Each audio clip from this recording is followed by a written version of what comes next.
வாங்க America Iran போற முடிவுக்கு கொண்டு வர போகிற அந்த புதிய அமைதி ஒப்பந்தத்தை பத்தி இந்த அலசல்ல பார்க்கலாம். வரமாற்று சிறப்புமிக்க இந்த அமைதி நிஜமாவே சாத்தியமா, இல்ல ரெண்டு நாடுகளுக்கும் இடையில இருக்கிற முரண்பாடுகள் தடையா மாறுமா? இந்த ஒப்பந்தம், அதுக்கான காலக்கெடு, முக்கிய தடைகள், அப்புறம் உலகளாவிய தாக்கங்கள், இதையெல்லாம் பத்தி இப்போ நாம சுருக்கமா அலசலாம். இது வெறும் காகிதம் கிடையாதுங்க. போரை முடிச்சு மிக முக்கியமான கப்பல் வழித்தடங்களை மறுபடியும் துறப்பதற்கான முதல் படி. சவுதி, கத்தார்னு 8 நாடுகள் ஒன்னு சேர்ந்து இந்த வரலாற்று ஒப்பந்தத்தை எப்படியாவது சாத்தியமாக்க தீவிரமா மத்தியஸ்தம் செஞ்சுட்டு இருக்காங்க. இதோட பிளான் ரொம்ப சிம்பிள். முதல்ல போரை நிறுத்துறது, அப்புறம் 30-90 நாட்கள்ல முக்கியமான பேச்சுவார்த்தைகளை முடிச்சுக்கிறது. ஆனா இங்க தான் ஒரு ட்விஸ்ட். ஒப்பந்தம் நெருங்கிடுச்சுன்னு அமெரிக்கா சொல்ல, ஈரான் அதை அப்படியே மறுக்கறாங்க. முதல் பெரிய சிக்கல் என்னன்னா இந்த ஹார்முஸ் ஜலசந்தி தான். வளைகுடாவை கடலோட இணைக்கிற ரொம்பவே சர்ச்சைக்குரிய நீர்வழித்தடம் இது. இது ஏன் இவ்ளோ முக்கியம் தெரியுமா?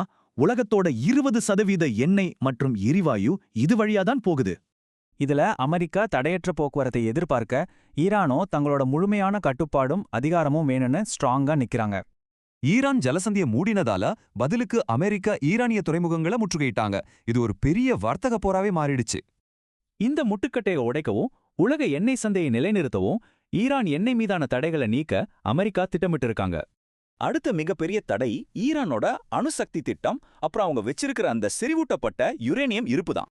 2015ல யுரேனியத்தை கட்டுப்படுத்தின அமெரிக்கா இப்போ அந்த இருப்பை ஈரான் முழுமையா ஒப்படைக்கணும்னு ரொம்பவே நிர்பந்திக்கிறாங்க.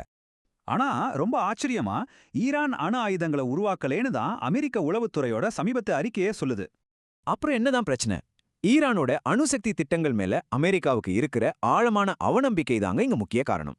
வல்லுநர்கள் என்ன சொல்றாங்கன்னா, இந்த ஒப்பந்தம் மட்டும் சக்சஸ் ஆனா இது 2015ல நடந்த ஒபாமா ஒப்பந்தத்தை விட மிகப்பெரிய சாதனை. ஆனா இங்கதான் ஒரு கேட்ச். இஸ்ரேலோட சம்மதம் இல்லாம இந்த அமைதி முயற்சி நிச்சயம் முழுமையடையாதுன்னு நிபுணர்கள் எச்சரிக்கிறாங்க.